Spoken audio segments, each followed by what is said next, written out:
आज से 25 साल पहले हम राजनीति करना अच्छा नहीं जानते थे, पर हमारे पिताजी, हम गरीब आदमी, हमारे पिताजी कहा करते थे कि बेटा गरीब के नेता लालू यादव वही है। लालू जी के साहस, हिम्मत, प्रेरणा देख करके मैंने कुछ भी लिखा, बोला, और हमारी बातों से उन्होंने प्रभावित हुए कि विनय बिहारी तो कवि के लायक है, कुछ कविता लिखो, कविता बनाओ।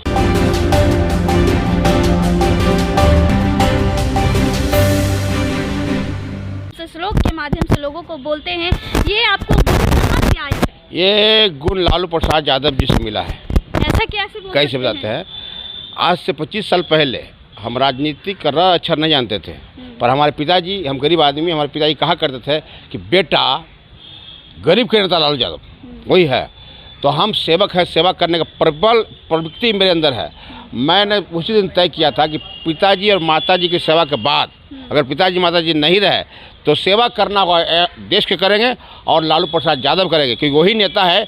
और हम 25 साल पहले यही कार्यालय में आए थे और मुनिका सिंह यादव उस टाइम जिंदा थे और संजोग से जहानाबाद हम भी थे। उन्होंने हमको मिला दिया 10 नंबर जाकर रावड़ी आवास लालू जी से। लालू जी के साहस, हिम्मत, प्रेरणा देख करके मैंने कुछ भी लिखा, बोला, और हमारी बातों से उन्होंने प्रभावित हुए कि विनय बिहारी तो कवि के लायक है, कुछ कविता लिखो, कविता बनाओ।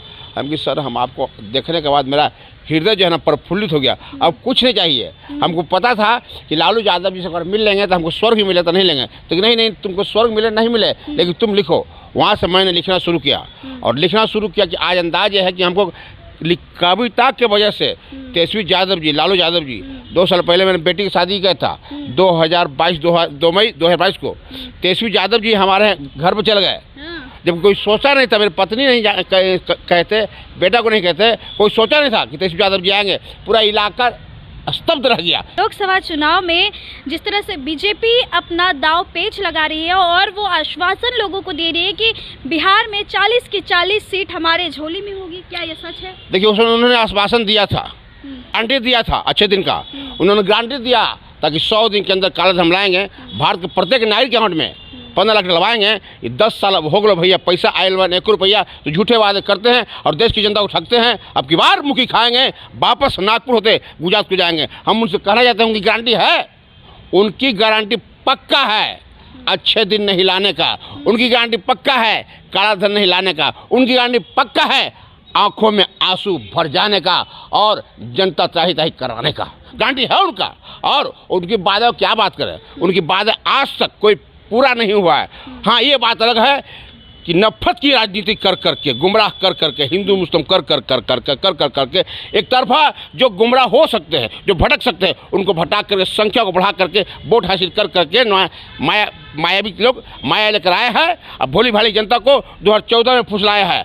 अब आएगा जनता, अब टूटेगा जनता का भरम, तभी आ गई जुमलेबाजों को शर्म। देखिए किस तरह से ये बोलते हैं, इनकी आवाज में जादू है और लोगों को किस तरह से अपने ही अंदाज में बताते हैं। तो एक सबसे बड़ा और सवाल मुद्दा बनता है कि जिस तरह से पीएम मोदी यहाँ पर आकर हुंकार भरते हैं और वह कहते हैं कि तेजस्वी यादव, जिस तरह से 2 वीडियो उनका सोशल मीडिया पर वायरल हो रहा है, एक मछली खाते हुए और एक संतरा खाते हुए हेलीकॉप्टर में, वो अपना वीडियो बनाते हैं और सोशल मीडिया के पेज पे डालते हैं, जिसके बाद भाजपा के तमाम लोगों का रिएक्शन सामने आता है कि नवरात्र के टाइम तेजस्वी यादव मछली खा रहे हैं। तो क्या लगता है आपको, इस तरह से तेजस्वी यादव भाजपा वाले का IQ टेस्ट कर रही है? IQ टेस्ट करना क्या सही है? क्योंकि वो तो भारत के सभी लोगों को चला रहे, भाजपा वाले ही चला रहे अपनी सरकार को। देखो बात है आपको, लालू यादव, तेजस्वी यादव बड़ी दूर की चीज़ है और बहुत बड़ी चीज़ है। इन जुमलेबाजों को मुझसे बात करा दिए फेस टू फेस। मैं कहता हूँ उनको आदमी से भेंट नहीं है, उनको जो भी चला जाए, उनको आदमी से भेंट नहीं है। विनय बिहारी से भेंट हो जाएगा तो मैं कहना चाहता हूँ, मैं अकेला ही अपनी पुरुषार्थ का जब जलवा दिखलाएंगे। ऐसे कितने जुमलेबाजों को मैदान छुआ के वापस आएंगे। एक सवाल का जवाब हुआ। दूसरा, बहुत बड़ा चैलेंज ठोक रहे हैं मीडिया के सामने, बहुत बड़ा चैलेंज ठोक। अरे भैया, चैलेंज क्या होता है?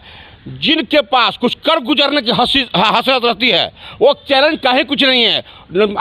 कुछ लोग पानी पर लकीर तीरते हैं, कुछ लोग बालू पर लकीर तीरते हैं, और कुछ लोग कागज पर लकीर तीरते हैं, कुछ लोग पत्थर पर लकीर तीर जाते हैं। जो पत्थर पर लकीर तीरते हैं वो भीमराव अम्बेडकर, गरीब आदमी, महात्मा गांधी, कबीरदास, सूरदास, ये महात्मा बुद्ध, महावीर, कृष्ण, क्राइस्ट, मीराबाई, संत रविदास, खुदास, इन लोग के पास औकात नहीं था, पर जज्बात था। चैलेंज क्या होता है? कौन सामने वाला कोई है, हम जानते हैं कि हमारे अंदर कुछ कर गुजरने के हसरत है और मरने से पहले, कब्र में जाने से पहले कुछ कर गुजरना चाहते हैं। विनय बिहारी भी कुछ चाहता है कि हम औकात नहीं है, पर लालू जी की वजह से हमको जज्बात है, लालू जी की वजह से हमको जज्बात मिला है। इस जज्बात को धूमिल नहीं होने देंगे और लालू जी का जबरा फैन आसमान के तारों को तोड़ कर नीचे लाएगा और घर घर में अमन शांति बसाएगा। और रह गई बात, फिर आते हैं आपके सवाल पर, मछली खाने का। आपने कहा मछली खाने का पोस्ट किए, अरे वो तो जान रहे थे कि छलबल्ली मचेगा उन लोगों में। उन लोग ये मछली तो शुरुआती में जानबूझ कर इधर डाले हैं ताकि देखते हैं क्या क्रिया और क्या प्रक्रिया होता है। सोच लिए तेजस्वी यादव सरदार जी है 2020 में, देखिए तो मछली वाले जो आपने पोस्ट किया, तो तेजस्वी यादव जी, लालू प्रसाद यादव बड़ी चीज़ है। वो जानते थे कि प्रक्रिया इन लोग क्या होगा, उसके बाद ये देखेंगे। तो बहुत 15 दिन पहले कि हमको पता है, क्योंकि हम घर का आदमी, जब तेजस्वी यादव जी हमारे घर में गए हैं शादी में, ब्याह में, तब तो जानते हैं। वो पता था हमको 15 दिन पहले का है, लेकिन संयोग से इधर पोस्ट किए हैं तो अकबकी छटपटी छुटा हुआ है। पर सुनिए, मछली खाए, कभी खाए, आज खाए कल खाए, यहाँ शुद्ध है। हम अगर, मेरा अपना भाव है, कोई तो लहसुन प्याज नहीं खाता है बाबू, कोई मछली नहीं खाता है, मीट खाता है। अगर कोई मछली खा के, मीट खा के, लहसुन प्याज खा करके गरीबों की आंखों के आंसू सुखाता है, अमन चैन लाता है और अपराध का नामो निशान मिटाता है और सबको यह समझाता है कि ज़िंदगी कीमती है और कीमती कैसे बनाना है और सबको प्रेम, स्नेह, अदब, आदर की वातावरण बनाना है। वो एक आदमी लहसुन प्याज भी नहीं खाता है, पर नफरत की गंगा बहाता है, क्राइम करवाता है और कितने को बहाता है और करें अपराध करवाता है। तो कौन बढ़िया? जो मीठ मछली खा के दिल में जगह बना के रहता है वो, जो लहसुन प्याज छोड़ के लहसुन प्याज नहीं खाता है, पर आदमी ये खाता है, आदमी का शोषण करता है, आदमी की विचारधाराओं को निगल जाता है। हमको नहीं समझ में आता है, कोई दिक्कत नहीं है। तेजस्वी यादव जी बहुत पहले मछली खाए थे। और कोई सवाल?